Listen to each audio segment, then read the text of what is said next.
Poursuivons et je vais conclure sur ce thème.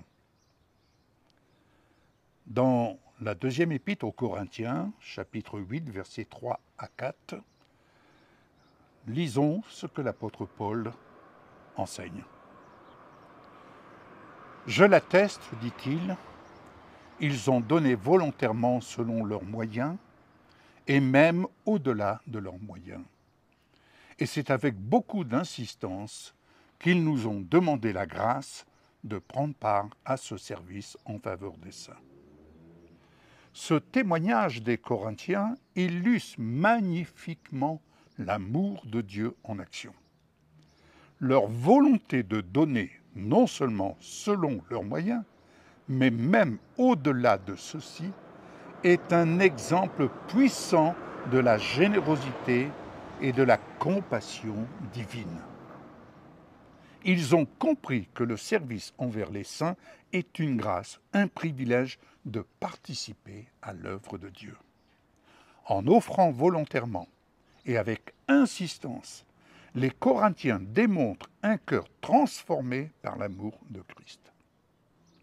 Oui, leur désir ardent de contribuer montre qu'ils ne voient pas leurs possessions comme des biens personnels, mais comme des ressources à mettre au service des autres.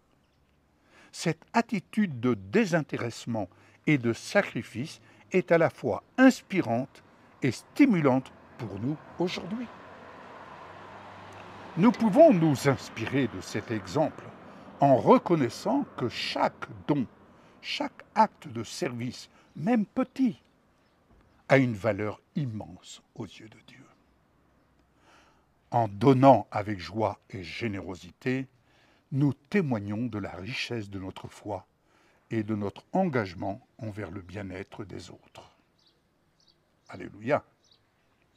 Alors, que cet amour et cette générosité des Corinthiens nous incitent à examiner notre propre vie et à chercher des moyens concrets de démontrer l'amour de Dieu.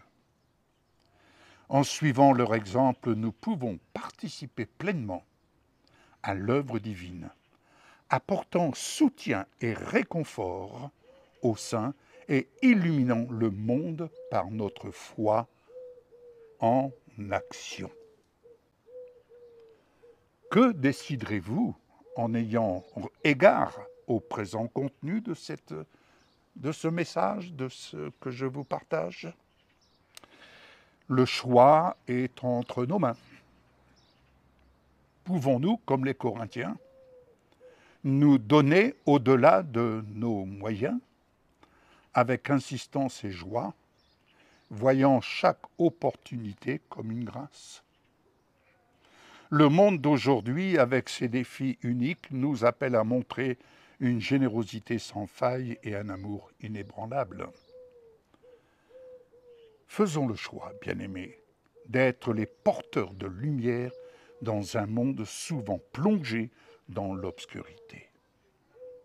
Engageons-nous à partager la richesse de notre foi à travers des actions concrètes, celles qui témoignent de notre engagement à suivre le Christ.